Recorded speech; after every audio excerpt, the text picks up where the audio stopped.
Boa noite a todas. Eu sou a Sheila, tenho 43 anos. Fui convidada pela igreja para estar aqui hoje, né, falando um pouquinho com vocês sobre a prevenção e conscientização do câncer de mama. Na verdade, não vai ser uma palestra, vai ser uma conversa aí de amiga. Estou extremamente nervosa. Caso eu cair aqui e acontecer alguma coisa, vocês me veem, alguém me socorre. Então, assim, vai ser um bate-papo. A gente está em outubro, né? Falta aí 2 dias para encerrar o mês de outubro. Depois disso, pouco se ouve falar, né, do câncer de mama. Aí a gente vai ouvir falar só no que vem. E assim... Ai, gente, desculpa, estou nervosa. O que eu quero passar para vocês? Ai, gente, estou nervosa, estou envergonhada, me perdoa. O que eu quero passar para vocês, a importância, né, da prevenção e conscientização. Então, eu quero dividir um pouquinho com vocês sobre o que eu passei. Porque, assim, eu acho que acaba sendo mais válido, né, uma história aí de vida do que alguma coisa técnica. Assim, eu sempre, desde muito nova, desde os 19 anos, na verdade, sempre tive o costume de ir ao médico certinho, né, ginecologista, cuidar da minha saúde. Sempre tive o costume de fazer o autoexame em mim. Em 2014, tinha 37 anos, eu fazendo o autoexame, eu percebi um carocinho na minha mama direita. Aí, isso foi mais ou menos em junho, mais ou menos, de 2014. Eu pensei, geralmente, sempre setembro, mês de setembro, outubro, eu ia ao ginecologista. Eu pensei, eu marco uma consulta e falo com o médico. E assim eu fiz.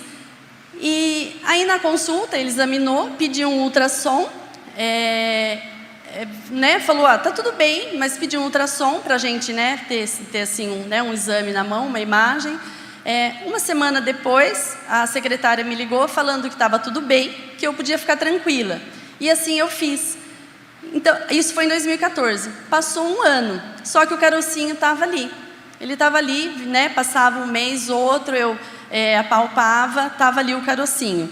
Isso passou um ano. Em outubro mais ou menos de 2015, eu pensei, vou procurar um posto de saúde para, né, de repente, me mandam para a Unesp para fazer uma mamografia, um exame às vezes mais avançado, porque isso daqui está aqui e ele está aumentando, né? Então, no início, para vocês entenderem, quando eu percebi, era bem pequenininho, era como se fosse um carocinho de feijão, até menor um pouco, e assim, bem duro, né? Um carocinho duro mesmo.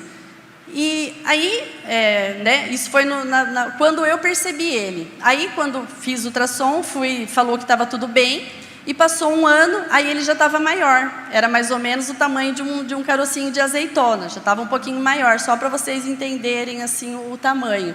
Aí procurei o posto de saúde, me encaminharam direto para a Unesp. Chegando na Unesp, eu fiz ultrassom, fiz assim 2 tipos de mamografia, né? Pensei comigo, agora tá tudo bem, porque fiz mamografia, eu assim, era totalmente leiga no assunto, eu só ouvia, né, falar alguma coisa, mas para mim o exame de mamografia já detectava se era câncer ou não.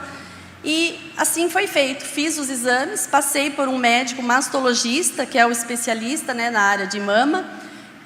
Na consulta final, ele me liberou, falou que era para eu ir para casa, marcar, né, novos exames e acompanhar de 6 em 6 meses. Isso foi em 2015. Assim eu fiz, né? 6 meses depois, em junho até marcar a data, tal, então deu mais ou menos junho de 2016, voltei para fazer novos exames. Fiz mamografia novamente, fiz ultrassom. No dia do ultrassom, eu estava na sala, uma médica fazendo ultrassom. Ela chamou um segundo médico, que chamou um terceiro médico, né? E era um médico que tinha me dispensado há 6 meses atrás. Aí eles conversaram, né? Eles falam a língua deles, a gente não entende muita coisa. E eu, assim, um pouco assustada, né? Sempre tímida, né? Não pergunto, não questionei muita coisa. Me mandaram para um outro setor na Unesp. Eu fui, no mesmo momento. Cheguei num outro lugar, era uma sala com 7 médicos, né? E um examinava, o outro examinava, até que veio um médico, que é o professor. Aí ele me examinou, fez um ultrassom. Aí ele me fez uma pergunta. Ele falou: por que você não procurou um médico antes? Aí eu respirei, né? Contei até 2 e contei toda a história para ele. Aí a sala ficou em silêncio. Ele falou: para mim é um nódulo novo. Eu falei: para mim não, é o mesmo nódulo, ele só aumentou o tamanho. Aí ele me avisou que ia estar fazendo uma biópsia naquele momento. E assim, aí eu fiquei assim bem nervosa, né? Não estava esperando. E foi feita a biópsia. Eu recebi vários papéis com pedidos de exame, todos com carimbo vermelho escrito urgente. Naquele dia mesmo eu já fiz exames clínicos. Em 15 dias depois eu já tinha feito todos os exames. 21 dias depois saiu o resultado da biópsia, que era mesmo o câncer de mama. Só que agora já não era só um tumor, eram 3 tumores na mama direita. Coisa assim de 15 dias depois, né, numa nova consulta, porque é feito um processo, vários exames. Aí, em um exame, né, que eu fiz também tomografia e ressonância, esse exame que vê se tem tumor pelo restante do corpo, aí deu também que eu tinha um tumor na axila. Então, tudo isso pela demora do diagnóstico. Então, por isso a importância do diagnóstico precoce. É muito importante. Bom, gente, passado isso, aí é feito, né, várias... junta médica, o que vai fazer, né, no meu caso, daí, foi decidido que eu ia fazer 6 meses, né, de quimioterapia. Então eu fiz 6 meses de quimioterapia, eu fiz 28 sessões de radioterapia e eu já passei por 7 cirurgias. Eu já retirei as 2 mamas e o ovário. Assim, para, né, entrar um pouco mais a fundo, o que aconteceu? Retirei a mama, né? Passei por esse processo de cirurgia, acabei tendo uma infecção na mama, passei por 3 meses para combater essa infecção. Aí acabou juntando com a rádio, eu precisei tirar a minha prótese, tive alguns probleminhas. Isso foi, né, 2016, 2017. No início de 2018, eu ia começar a fazer a reconstrução da mama direita. Aí eu tinha consulta marcada para poder marcar a cirurgia. Em março de 2018, eu falo, foi Deus que me mandou um sinal, né? Deus, ele manda sinal a todo momento e a gente tem que estar ali atenta, né? Sempre de ouvido ali ligado para ouvir. Muitas vezes a gente deixa passar os sinais. Mas eu falo que foi Deus que mandou, porque a minha mama esquerda, eu senti dor, né? Uma leve dorzinha, um incômodo na mama esquerda. E eu já não estava mais nesses 2 anos aí quase, fazendo assim autoexame, porque eu estava direto na Unesp, são muitas consultas, muitos exames, então eu não estava fazendo autoexame, né? Na mama esquerda. E eu, né, um dia, passou aí 3 dias com uma dorzinha me incomodando e aquilo me chamou a atenção. Eu entrei no banho e fiz o autoexame na mama esquerda. A hora que eu começo a palpar a minha mama, eu senti um carocinho.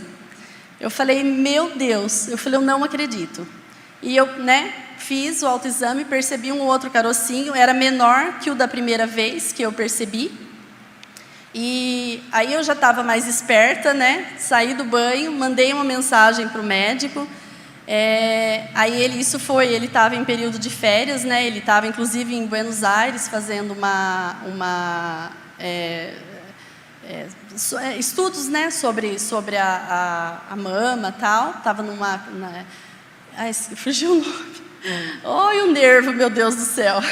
Mas tá bom. Aí ele me orientou, procura a Unesp, né? Segunda-feira, isso foi numa sexta. Aí passei pelo médico, né, mastologista. Aí ele examinou, falou que não era nada, que era para eu ficar tranquila. Aí eu falei: não, né, claro que eu não vou ficar tranquila. Não falei nada, mas lógico que eu não vou ficar tranquila. Aí isso foi dia mais ou menos 8 de março. Aí dia 21 eu já tinha consulta, né, com o doutor. Aí na consulta ele me examinou, aí ele fez ultrassom, ele percebeu o carocinho. ele falou, eu vou fazer uma biópsia. Eu até falei para ele, se o senhor não falasse que ia fazer, eu ia fazer o senhor fazer. Porque agora eu já estava mais esperta, né? E aí ele fez a biópsia, ele até falou, se der positivo, a gente tira a sua mama esquerda. Se der negativo e você quiser, a gente tira também, por precaução. E 15 dias depois, saiu o resultado, era câncer de novo. Eu falei, meu Deus, assim, sempre, né, colocando Deus para tomar a direção. Mas o que acontece? Eu falo, assim, até interessante, porque eu tenho, assim, os dois exemplos para falar. Quando aconteceu a primeira vez na mama direita, demorou 2 anos o diagnóstico, então eu tive aí, né, inúmeras complicações, né? Aí, quando aconteceu na mama esquerda, precisei tirar também toda a mama, só que eu não precisei fazer químio, nem rádio e não passar por nenhum procedimento mais agressivo. Então, assim, a importância, e se, vamos supor que não tivesse acontecido, né, com a mama direita, ou que tivesse acontecido, né, o diagnóstico logo no início a mama direita, ia tirar só um quadrante, só um pedacinho, né? Eu não ia passar por todo né, processo e procedimento e sofrimento que eu passei e passo. Então, assim, a importância do diagnóstico precoce, né? Então, com a demora do diagnóstico, células cancerosas, elas se soltam do tumor original, né, causando novos tumores, que daí isso é chamado a metástase, né, que foi o que aconteceu comigo. Isso, assim, realmente agrava muito, complica muito a vida, né, de um paciente, levando até a morte. Então, assim, hoje eu estou aguardando a reconstrução, né, da mama. Ia ser esse ano, mas não pôde acontecer por causa da pandemia, então foi cancelado ficou para o ano que vem. Então, assim, paciência, né, na minha vida é o que eu tenho mais, assim, tido, né? E é isso, essa é a parte, assim, do meu diagnóstico, né, passar aí um pouco para vocês. E quando a Cláudia me convidou, né, fez o convite para eu estar aqui, para falar um pouquinho com vocês, dividir com vocês aí a minha experiência, eu falei, nossa, porque eu fui algumas vezes falar né, em um outro lugar, acabo falando aí sobre a prevenção, né, a conscientização, só que, assim, eu nunca estive desse jeito, assim, só com mulheres e numa igreja, e eu falei assim, eu acho que eu quero colocar alguma coisa a mais, né, e compartilhar um pouquinho mais com vocês. Eu usei a fé, assim, em todo momento, né, a gente está na igreja, a gente usa sempre a fé. Eu até penso, acho que Deus fala, nossa, lá vem ela de novo. Mas, enfim, é a intimidade, né? Então, eu queria dividir um pouquinho com vocês alguns momentos, né, que eu passei. No início, né, quando soube que ia fazer a químio, assim, assusta muito, sabe? Assusta demais, né? A gente ouve falar 1001 coisas, né? E eu, assim, né? Você ouve muitas coisas e não tem como você ficar com medo, não tem como você achar que você vai ficar numa cama e vai definhar, e, enfim, não tem como a gente não pensar, não passar tudo isso, né, pela cabeça. E eu lembro que na primeira químio, eu fiz a químio vermelha e a químio branca. Na primeira químio, eu lembro que eu olhei para cima, né, realmente é um líquido vermelho. Eu olhei, eu só pedi, né, falei, Senhor, coloca uma gota do seu sangue e cuida de mim. Não deixa que células boas, não deixa que esse medicamento, eles matem as minhas células boas, que eles matem só o que tem que matar, porque a químio ela é assim. Ela mata as células ruins, mas ela mata as boas também. Então eu pedi isso para Deus. E assim Deus fez. Assim, eu falo que ele não segurou minha mão, ele me carregou no colo. E tudo passou assim rápido, que eu nem vi. Chegou o momento da queda do cabelo. Que assim, às vezes, né, a gente escuta falar, eu era muito leiga, né? Houve, claro, inúmeras histórias. Tem umas pessoas que, mas aquela está com câncer, não caiu o cabelo, mas aquela lá caiu, será, ai meu Deus, cuida de mim, não deixa cair meu cabelo, mas não é assim, né? O protocolo de câncer de mama, isso acaba acontecendo, é inevitável. E eu fiquei assim, depois da primeira químio, o médico avisou, olha, entre o 10º e o 14º dia vai começar a cair seu cabelo. E no 12º dia meu cabelo realmente começou a cair. E antes disso acontecer, eu falei, bom, eu estava ali apreensiva, eu fiquei nesses 15 dias aí, eu não dormia direito, eu acordava à noite, eu tinha medo de olhar para o travesseiro, porque eu achava que minha cabeça ia cair ali, porque eles assustam, né? As pessoas são um pouco maldosas e acabam assustando a gente, infelizmente. E então, assim, foram assim 10, 15 dias assim que eu fiquei bem apreensiva. E teve um dia que eu fui na igreja à tarde e o pensamento, né? Eu falei, bom, eu já estava, né? Estava na igreja e pensando. Bom, no final da reunião, eu chorei, né? Lógico, algumas vezes, porque vai cair meu cabelo e o que vai acontecer e tal. Né, eu na igreja eu levei meu pensamento, falei, bom, a hora que acabar a reunião, a hora que todo mundo sair da igreja, eu vou no altar, vou dobrar o joelho e vou conversar com Deus e vou pedir para Ele me dar força, igual sempre deu, e eu não quero mais chorar por esse cabelo. Eu falei, eu não aceito mais chorar, né? E esse foi meu pensamento a hora que eu cheguei na igreja. No final da reunião, isso foi numa quarta-feira, na quinta-feira era reunião para casais, o pastor começou a falar sobre a reunião de quinta-feira, né? E ele fez alguma brincadeira que a igreja, todo mundo começou a rir, e a hora que eu vi, eu estava dando risada. Aí eu pensei, eu falei, peraí, eu tô me programando para ir ali chorar, mas eu tô aqui rindo. Então, assim, gente, eu saí da igreja, sabe? Eu não fui no altar, eu agradeci, né? Não fui no altar chorar, eu saí da igreja e fui numa loja comprar lenço e turbante. Então, assim, o que eu tenho, assim, o que eu tenho em mente para, né, falar para vocês, que às vezes a vitória está na mão, às vezes a bênção está ali, né? Às vezes já está ali e a gente quer ficar correndo atrás, quer ficar chorando por uma coisa que às vezes já está na nossa mão. Então foi isso que aconteceu. Um outro momento que ficou assim bastante marcado, eu não sabia, né, o que ia acontecer, a gente realmente era tudo muito novo. Eu tinha muita preocupação com a minha filha e o meu esposo, porque eu ficava assim a todo momento pensando, eu falei, meu Deus, como que vai ser, né? Porque geralmente a pessoa toma esse medicamento, é muito forte, passa muito mal, fica muito fraca, né? Então eu pensava, a todo momento eu pensava como que minha filha ia ficar, né? Me vendo assim, eu não queria de forma nenhuma. Ela, assim, na verdade, foi muito difícil, porque no começo ela acabou me rejeitando, ela não queria chegar perto de mim, a gente sempre foi muito ligada, muito grudada, né? Tudo eu. E eu lembro que no dia que começou a cair o cabelo, enfim, 3 dias depois eu acabei raspando, porque realmente cai muito. E no primeiro dia ela não quis me ver, não quis olhar para minha cara e ficou assim 15 dias me evitando, né? Ela praticamente parou de tomar o TT dela, ela tinha 6 anos, porque ela não queria que eu fosse no quarto, né? Então, assim, isso foi uma coisa que mexeu muito comigo. E teve um dia que ela falou, mãe, eu quero entrar com você no banheiro. E ela entrou, e eu fiz brincadeira, e ela riu. Aí nesse dia eu dormi com ela passou a mão na minha careca, ela me deu um beijo, e teve um momento que o olhinho dela encheu de lágrima, ela falou assim, mãe, eu queria ser você. Eu falei assim, por quê, filha?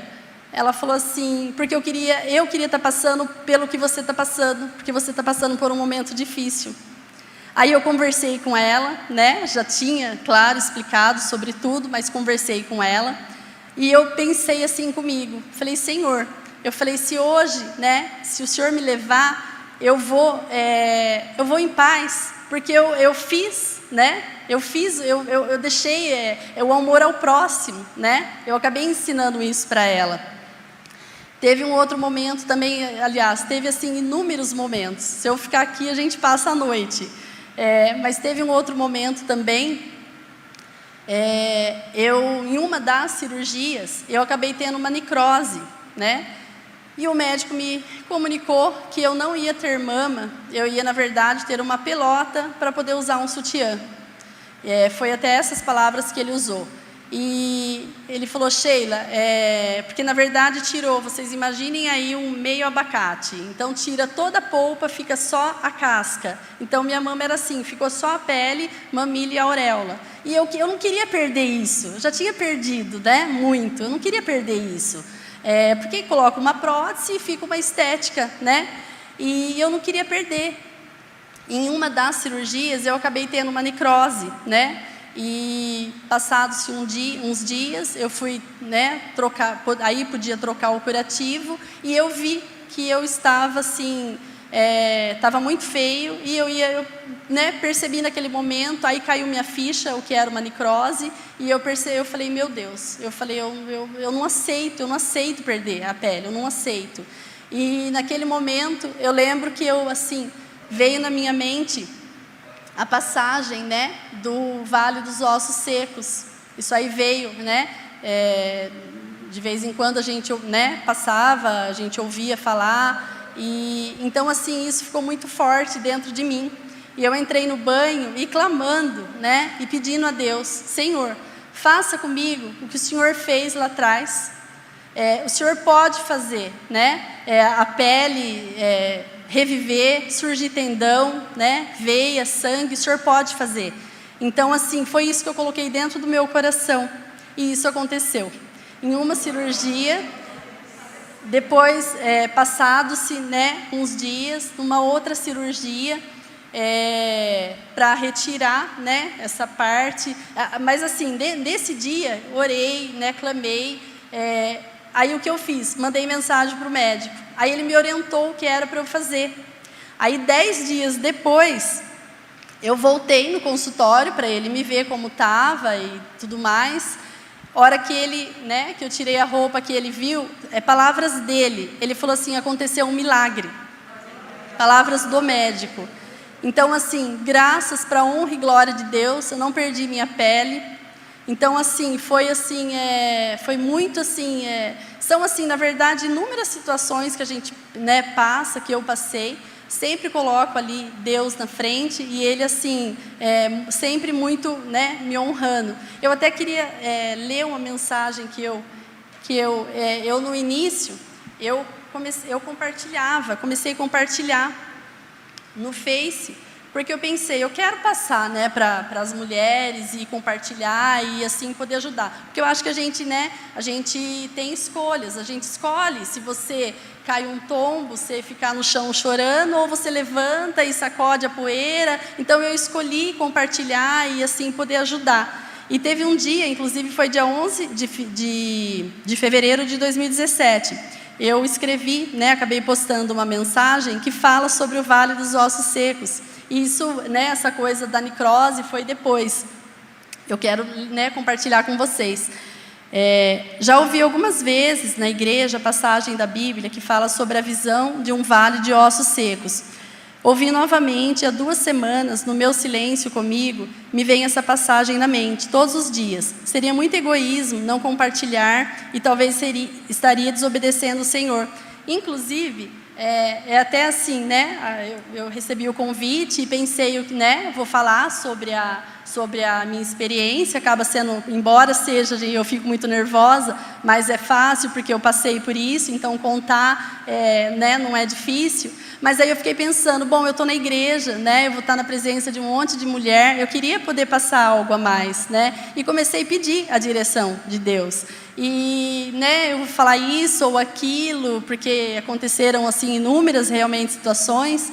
E segunda-feira agora, eu estava almoçando, eu até mandei uma mensagem na hora para a Cláudia. Falei, Cláudia, eu tinha combinado uma coisa, aí acabei falando, Cláudia, eu vou, né, vou conversar com as mulheres e a igreja, ela faz o que tiver que fazer, né? Isso foi segunda-feira, 3 horas eu fui na igreja e o pastor falou sobre a passagem do Vale dos Ossos Secos. Então, assim, para mim ficou confirmado que era essa direção que era para eu tomar. Aí, continuando, veio sobre mim a mão do Senhor. Ele me levou pelo Espírito do Senhor e me deixou no meio de um vale que estava cheio de ossos. E me fez andar ao redor deles. Eram muito numerosos na superfície do vale e estavam sequíssimos. Então me perguntou, filho do homem, acaso poderão reviver esses ossos? Respondi: Senhor Deus, tu o sabes. Disse-me ele: profetiza, e estes ossos, e dize-lhes: ossos secos, ouvi a palavra do Senhor. Assim diz o Senhor, Deus, a estes ossos: eis que farei entrar o Espírito em vós, e vivereis. Porei tendões sobre vós, farei crescer carne sobre vós estenderei pele, e porei em vós o Espírito, e vivereis. E sabereis que eu sou o Senhor. Então profetizei, segundo me fora ordenado. Enquanto eu profetizava, ouvi um ruído, um barulho de ossos que batiam contra os ossos, e se juntaram, cada osso com o seu osso. Ezequiel 37, 1, 7. O Senhor, Ele ordena, né, o profeta Isaías a profetizar. O Senhor Deus, Ele nos ordena a profetizar também, para nosso problema, seja ele qual for. Qual o seu vale de ossos secos? Uma dívida, um desemprego, uma depressão, um desprezo, um sonho adiado, uma esterilidade, uma enfermidade grave, um casamento falido, um filho perdido, um coração partido? Qual é o seu vale? Seja ele qual for, às vezes pequeno para mim, mas grande, e ossos secos sem jeito nenhum para você. Os nossos ossos se secaram e pereceu a nossa esperança, estamos de todo exterminados. Mas Deus ordena, profetiza, pedi e será atendido, não dependa da fé dos outros, clame, profetiza, você diante do seu vale, e sabereis que eu sou o Senhor, quando abrir a vossa sepultura e vos fizer sair dela, ó povo meu. Ezequiel 37, 13. Então, ficou muito forte. Eu gosto muito, né, dessa passagem, porque realmente a gente, né, está nas nossas mãos, né? Está nas nossas mãos sempre. Então, gente, é isso. Eu espero assim eu peço perdão pelo meu nervosismo, né, pelos brancos aí que me deu. Espero ter ajudado, contribuído com um pouquinho mais de informação para vocês. E é isso. Agradeço a atenção de todas.